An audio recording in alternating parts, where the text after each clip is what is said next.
Good afternoon, everyone, and welcome back to our next session of our Teacher PD series. I know that most of you guys have been here for most of our sessions, and so you know the drill, but just make sure that you are muted and that your video is off, just to kind of save bandwidth, as we do tend to get over 100 people in each of our sessions. Just really appreciate that. This is session 10 of our series, our 12-part series. So next week will be the last two sessions for this series, but this is one that I've really been looking forward to. And I'd really like for us all to be active participants in this one, because I know that you guys, you're right there in the midst of putting together your classrooms for next year. So in the chat, drop your ideas as we get to different areas. Tell us your thoughts. What are you doing in your classroom? Let's support each other in that way. And y'all, mind the chat and see, what your colleagues are doing. Because I think this is, a great way for us to share our different ideas. But I am excited today to talk to you guys about setting your classroom up for success with the science of reading. And, I know when we think about setting our classroom up, oftentimes we're thinking about setting up the physical space. And that's important, but there's a lot more to it than that. And so we're going to talk about all of these different things today. And I'm really excited to kind of hear your ideas, hear what you're doing, and maybe give you some ideas as you set up or as you start planning your year. For those of you who are new to our sessions, I am Sarah Stolman. I am the K-2 Literacy PD Specialist here at the Louisiana Department of Education. If you need to reach me for any reason, if you have any questions or concerns, or if I can support you anyway, email me at sarah.stolman@la.gov, or you can always tweet using the hashtag Louisiana Literacy or the hashtag Reading Revival. As you're setting up your classroom and you're maybe putting up your word or your sound wall for the very first time, tweet us a picture. Let's celebrate all of these awesome things that you're doing. Use these hashtags so we can see what you're doing in your classroom. Because, this is, I know for most of us teachers, this is a really exciting time of the year. We're just really kind of getting everything organized, getting everything ready. And what a great opportunity to really try some things that maybe you haven't tried before in the past. So definitely, let's make this a bit, we're one state. Let's kind of share our ideas with each other and make sure all of our students get this great instruction. An exciting thing that we are now offering are Science of Reading implementation office hours. So these are for you guys, for our teachers, for our leaders who are logging on to these sessions. If you have questions, or if you just really want to ask something as you prepare for this school year, log in this Friday, and we're trying to do it every Friday from 10:30 to 11. And then once the school year begins, we're going to try to find some times that really work for teachers, right? Because we know you can't just kind of drop everything and show up at office hours in the middle of the day. So we're going to try to set up some before and after school office hours too, just so that we can be here to support you.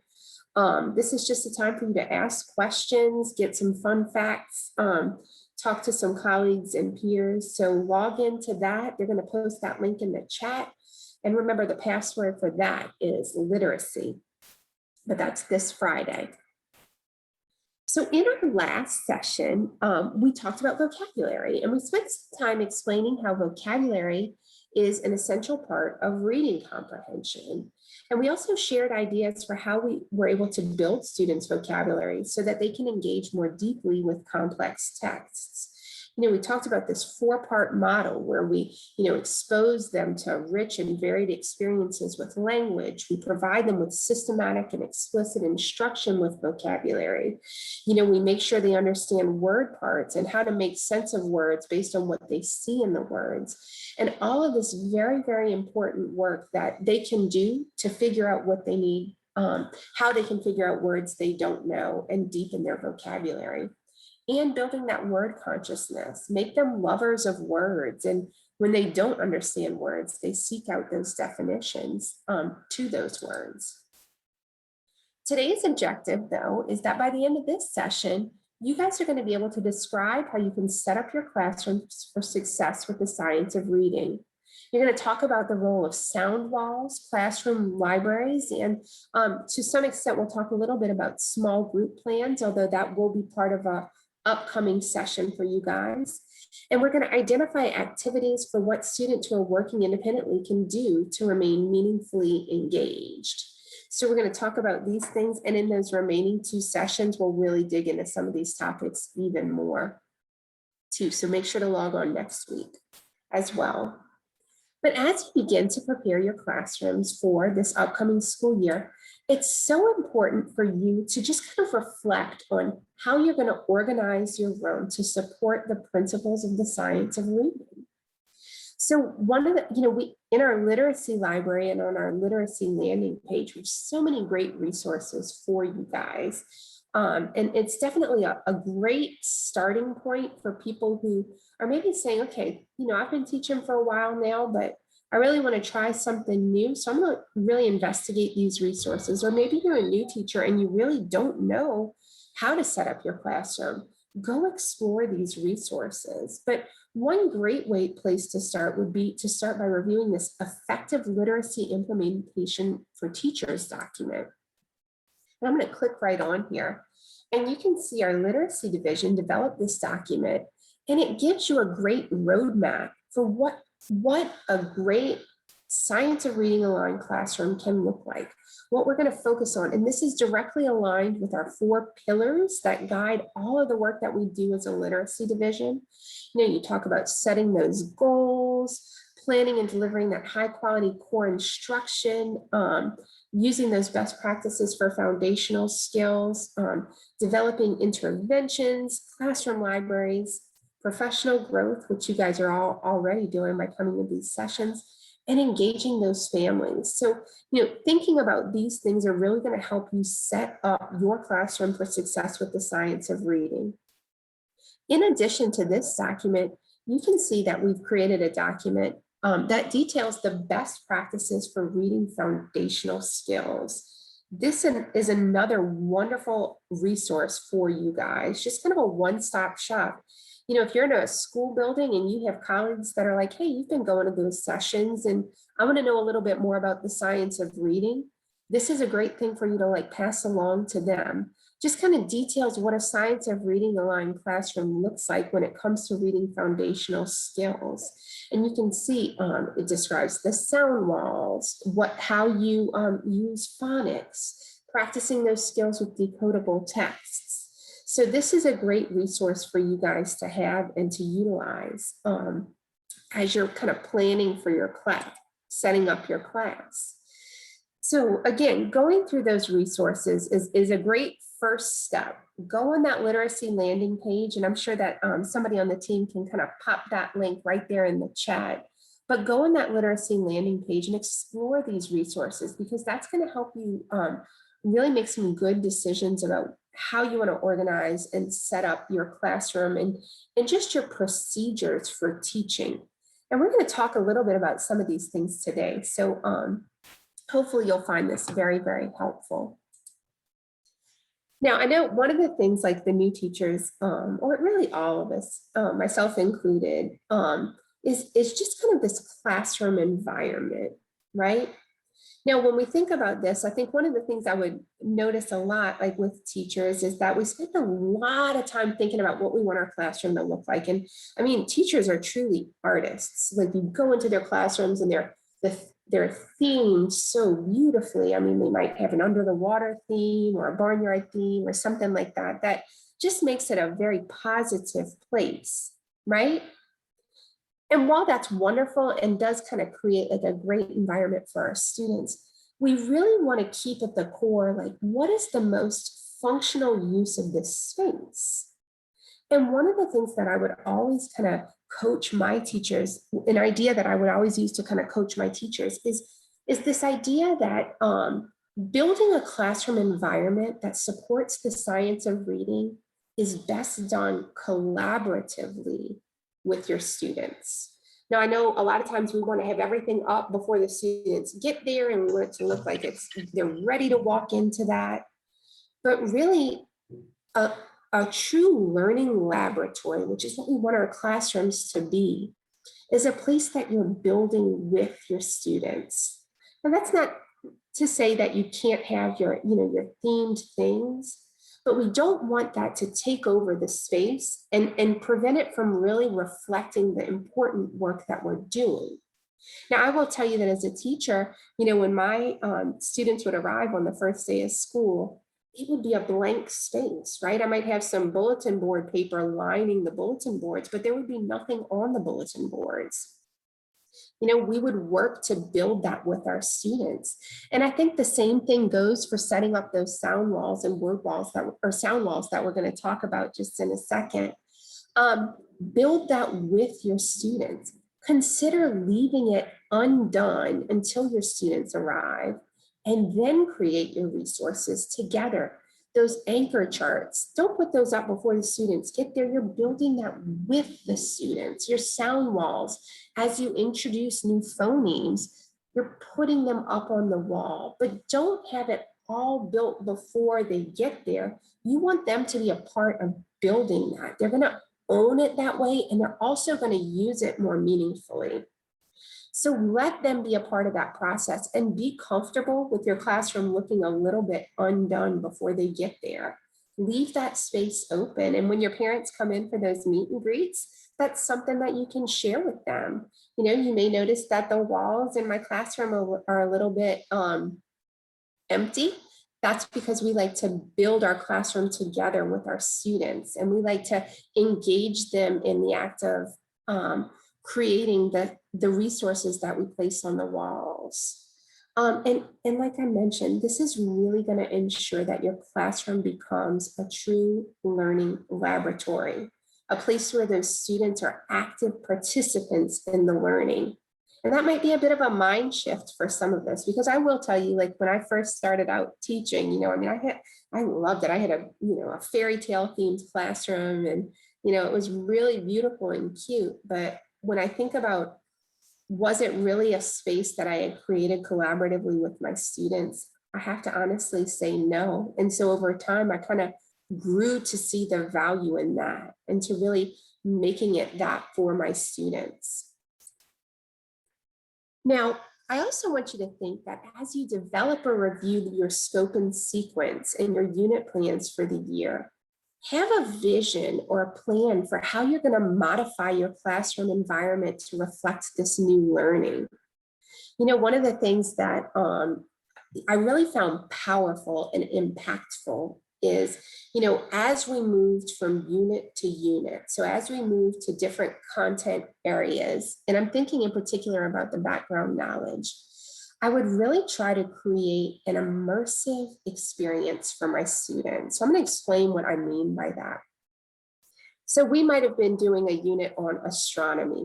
So as we begin that unit, so the day we would begin that unit, my kids would come in and everything related to the previous units would be kind of taken off of the walls. It would be blank again. It would be like a mystery. They'd be like, "Ooh, I know we're going to be starting a new unit today."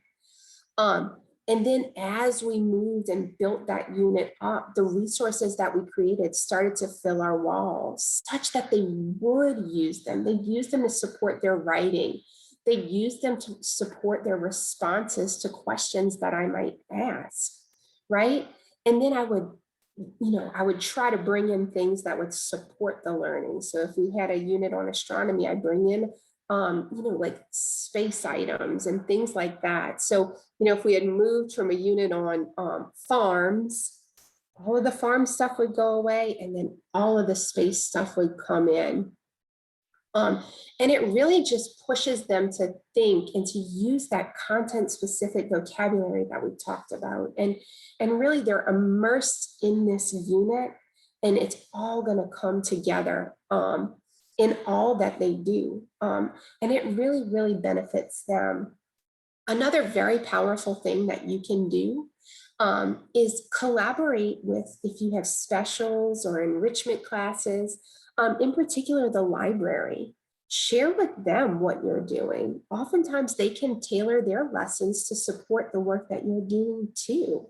So I know that I would, frequently talk with my librarian, and she was amazing, and she would always help us. Like if we started that unit on astronomy, she'd pull every book on astronomy out of the library for me and have it ready to go. And she would also start to say, okay, I know that she's going to be doing these units. I have this money to buy books. I'm going to buy books that are aligned to these units to support that. And she would let students, she would kind of gear students to check out books on those topics. And she, it became a partnership with her as well.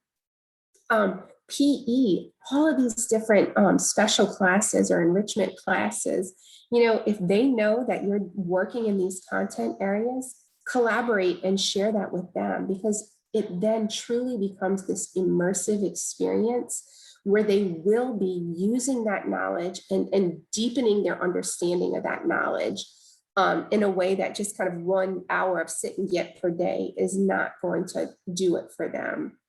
So really consider that, and consider, kind of opening it up and starting anew every time. The students will love it, trust me. And then, one thing I would, often talk to my teachers about too, is just consider how you're going to organize your physical space so that resources are visible and accessible to students. Don't put your sound wall so high that the students can't really even see it, or put it, this is a place of prominence. You're going to give this the top real estate in your classroom. And always ask yourself, as you look through your classroom, if students aren't using the resources, why are they up, right?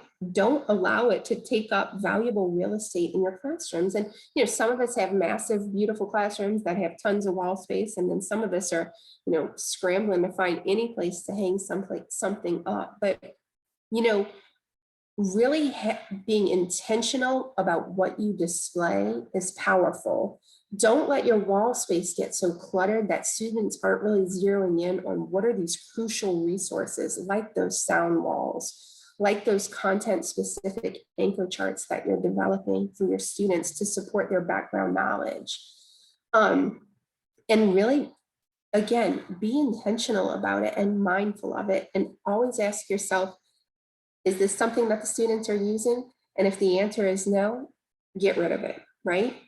A less cluttered space is really going to keep their focus on the important work at hand. Now, here in the literacy division, we've done a lot of work thinking through the idea of classroom libraries. And classroom libraries are so important, as are school libraries. Both are very, very important in reinforcing the learning that we're doing. But one of the things that you might want to think, or some of the things that you might want to think about when it comes to classroom libraries, are building your library with books that range from below level to above level. It's okay for students to practice reading below level texts. That builds fluency with them. It's good for them to have that opportunity to practice with books that are easy. But you're going to be mindful, if that's all they're pulling, you might want to kind of gear them in the direction you need them to go. And then above level books are great too. There's so much that they can get. Like I said, if you're doing a unit on astronomy, and you want to have books that are on Neptune or Saturn that maybe they can't quite decode fully, but man, they have some great pictures and they have some great images that are really going to reinforce their learning. That's great, and that's wonderful. Now, when it comes to classroom libraries, we want to give our students choice. They choose which books they want to read from classroom libraries. It's not to say you can't encourage them or guide them. I think we've all had that student who only checks out the books on Mario or Fortnite or something like that. And you might want to kind of entice him with some other books or point him in the right direction to do that. But definitely give them some choice. This is an opportunity to build that love of reading. And encourage reluctant readers by providing books on interesting and engaging topics. If you have somebody who just doesn't even ever want to touch a book, reading a book on Fortnite might be a good way to get him engaged. And again, that goes hand in hand with that collaboration with the school librarian, right? Oftentimes they have their finger on the pulse of what students are into. And if you don't feel like comfortable knowing like kind of what is the cool thing for students, they can give you a lot of ideas. and you can have those books there for them. Have conversations with students about what they are reading. I can't tell you like just the time I would spend talking to my students on the playground. The playground is just such a wonderful time to really engage them and to talk to them. And I might say, hey, what did you read today during our independent reading time? Or tell me about what you read. And they just love that one-on-one time with the teacher. But it's a great time to have that conversation if you hadn't had a chance to talk with them in the classroom. I think classroom libraries really should be inviting and comfortable. You want a place where they feel cozy and, comfortable. They're going to go access books that they like and they're going to read. And it's a place that should be easy for them to navigate. A first grade student, if they're going to pull a book from the Mem Fox books, they know to go put it back with the Mem Fox books. It's not challenging or scary or intimidating in any way for them.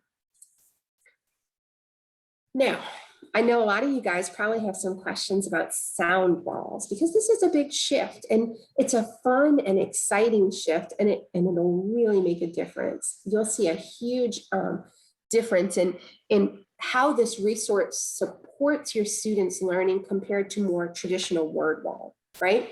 So when I'm thinking about a word wall in the past, we had every letter up, and I think about my fairy tale classroom, it was in a little golden egg and I had every letter up, and I would start by putting the students, if I had a Henry in my class, his name would be under the H. And I remember even then thinking, okay, well, like this kid's name is, let's say Adonis, and his name starts with an A, but it really starts with that schwa sound. And I'm teaching them that A says ah.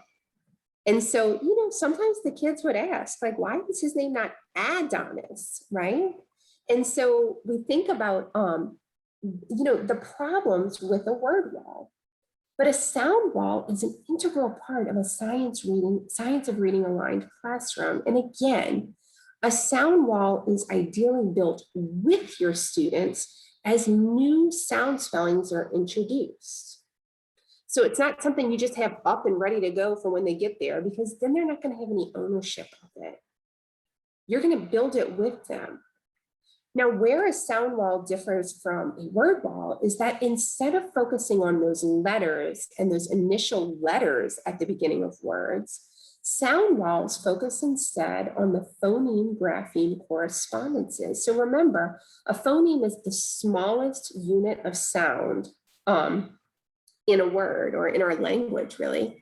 And a grapheme is how we spell that phoneme. So sometimes a grapheme might have 2 or 3 letters, in the case of digraphs and trigraphs and things like that. But a grapheme is how you spell that phoneme.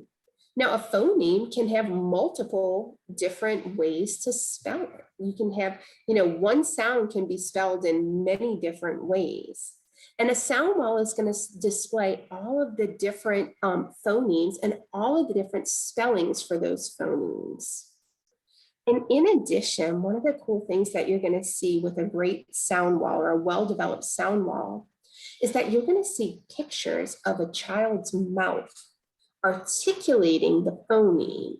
And that's going to accompany each phoneme, right? So they can see what their mouth should look like as they are making that particular sound. Now, something you might want to have to support that resource is maybe even like a little mirror under your sound wall. So if they're using their sound wall as a resource and they want to make their mouth match the picture that they see, they can do that, right? That'll facilitate that connection.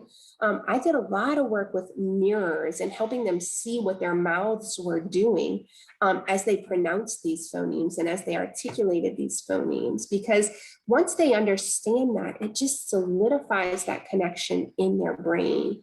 And it really helps them to understand that, this is the sound of this phoneme, and then these are the different ways that we can spell this phoneme. So in a sound wall, you'll see those pictures of students' mouths. Now, a sound wall is organized in a very specific way. So oftentimes what you're going to see in a sound wall is you're going to have a consonant sound wall and a vowel sound wall.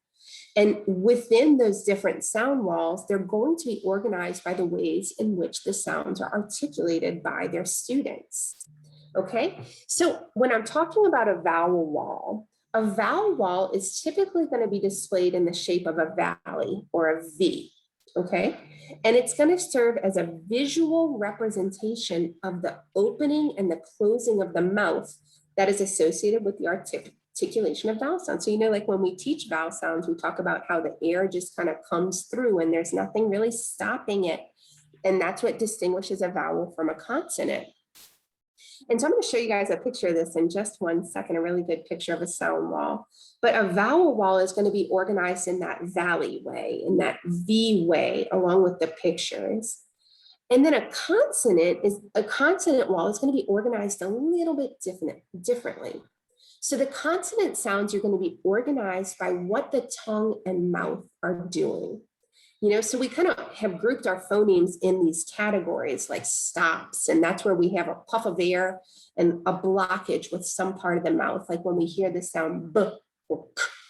We have nasals, which is when the sound is passing through the nose. You can't really say the sound if you're holding your nose, or Fricatives are when friction is caused through the lips, the tongue, or air. And so those are sounds like and v.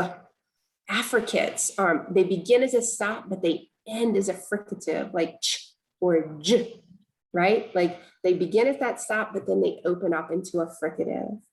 Glides are sounds that, you know, it's very difficult to say them without saying that schwa sound at the end. So sounds like y or w, those are what we call glides. And then we have what we call liquids. And these are kind of my favorite to teach because, you know, they're dependent on the placement of the tongue, but the tongue often causes a partial blockage of the mouth. So when we say or you know, our tongue is doing something different, but it's causing a partial blockage that sometimes causes a little extra liquid in the mouth. And that's why they call it a liquid.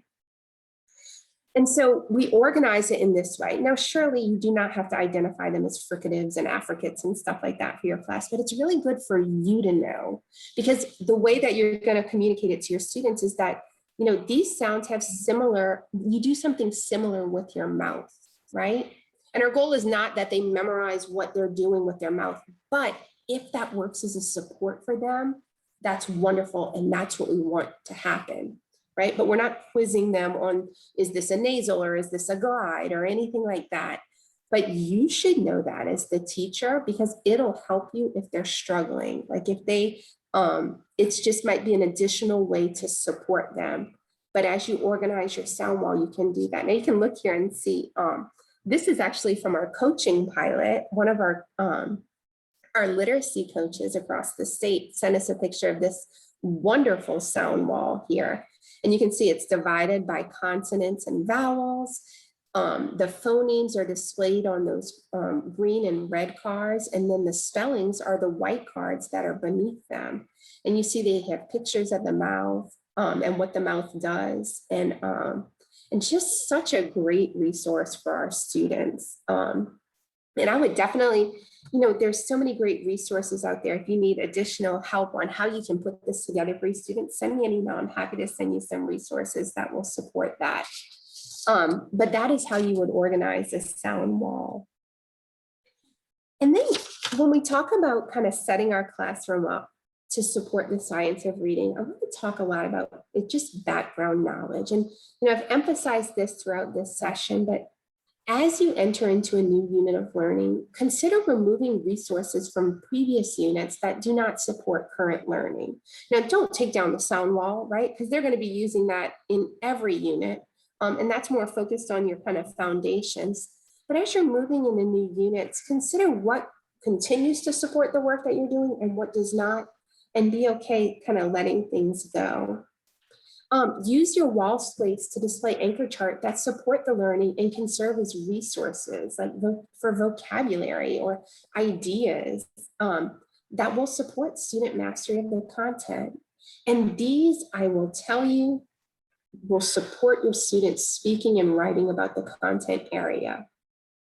So, if maybe you've introduced a new word that they're not super familiar with, I can tell you that if you're sitting there asking a question and you're pushing them to use that vocabulary, they're going to turn around and use those resources that you have displayed in your classroom to find those right words, right? And something about just seeing it up there on the board, even if they can't decode it perfectly, it's going to jog their memory and they're going to be able to use it. So it's going to support that, which again, just kind of reiterates the point or the argument for like keeping an uncluttered classroom that's focused on the learning at hand, because that really is going to support their learning and do all of these things that we've talked about in all of these sessions. And they'll use it in their writing. And it's not a big deal if they copy it from the board, right? We did many different units, like where we'd be talking about different habitats or something like that. And, they might not know how to spell tundra, but man, they were writing about tundra, which was way more sophisticated than what they had written about before. And I wasn't that concerned if they were pulling that particular word from the word wall. And that's okay. I don't want them copying everything from the word wall, but or not the word wall, the anchor charts. But if they're using it to access that key vocabulary, what a great opportunity for them to do that. And again, have books that are related to the content focus of the unit. I used to, like I said, if I'm teaching a unit on habitats, I'm gonna have every book on habitats I can get my hands on from the library, and they're gonna be front and center in my classroom because that's the ones they're gonna want. It's funny how you can kind of like get them so into a topic, right? If we're talking about habitats, they're gonna wanna read about habitats. And it helps them make connections. And it also sometimes gives them things that they can contribute to class discussions that you really haven't talked about in your read alouds. I've had that happen many, many times where they've brought it from a different book. And sometimes I'll say, go get that book and show me where you found that. And they'll bring it up to the class. And then, you give praise to a student. Of course, it's going to reinforce that behavior. And then everybody in the class is going to be doing that. And man, what a wonderful way to kind of build enthusiasm, which is going to really solidify that learning. And then regularly collaborate with your school librarian. I mean, she can become your best friend.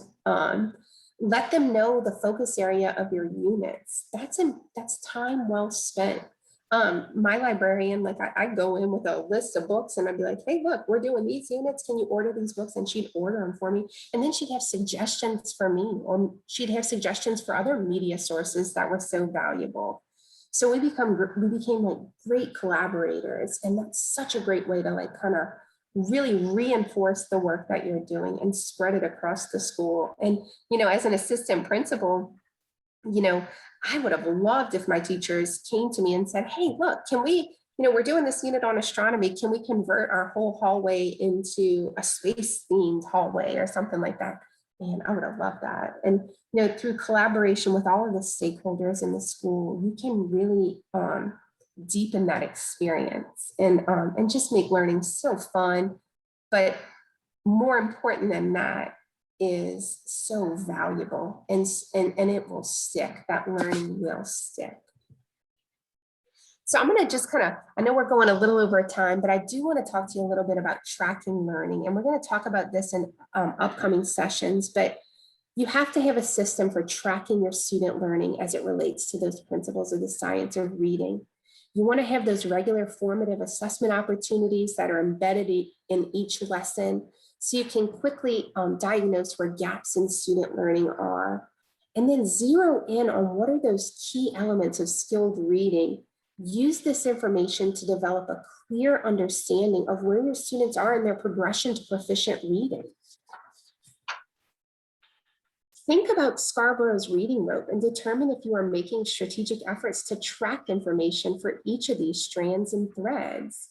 Are you tracking their phonemic awareness? Are you tracking their vocabulary? And if you're not, how can you do that? And then one of the things that I think would be incredibly valuable is look at our standards and compare those to the reading rope. And think about which standards align to which strand and which thread of the reading rope. You'll see a lot of parallel there.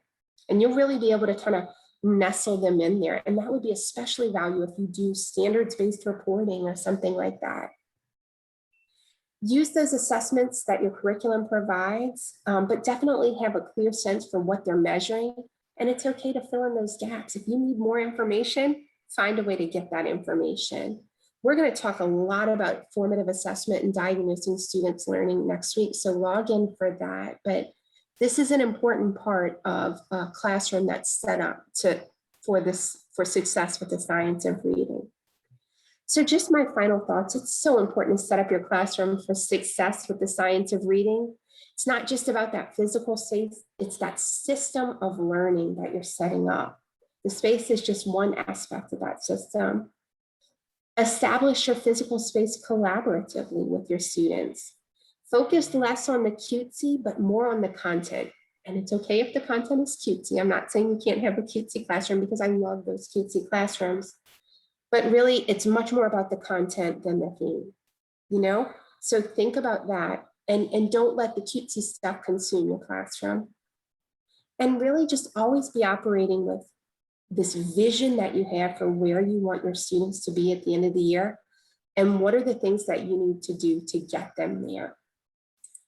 So our engaged question today is, what are some of the things that you're going to do differently to set up your classroom for success with the science of reading? Email that to me, or you can tweet using those hashtags. They're going to post my email in the chat. And I just so love reading your reflections, but this is such a timely topic, because you guys are setting up your classrooms now. And if I can support you in any way, pop into those office hours, email me. I'm happy to support you however I can, not just now, but throughout the school year. If you wouldn't mind also, please fill out that feedback form for us. I'd really appreciate that, for just because it helps us to kind of see how we can best support you guys. But I appreciate all of the hard work that y'all do. I'm excited. The beginning of the school year is such an exciting and fun and optimistic time. And I can't wait to help y'all and be part of your beginning of the year. So definitely reach out if I can do that in any way. Thanks so much for joining us, and I'll see you next Tuesday at 2. We have our leader session tomorrow and our office hours on Friday. Thanks so much, guys, and have a great rest of your week.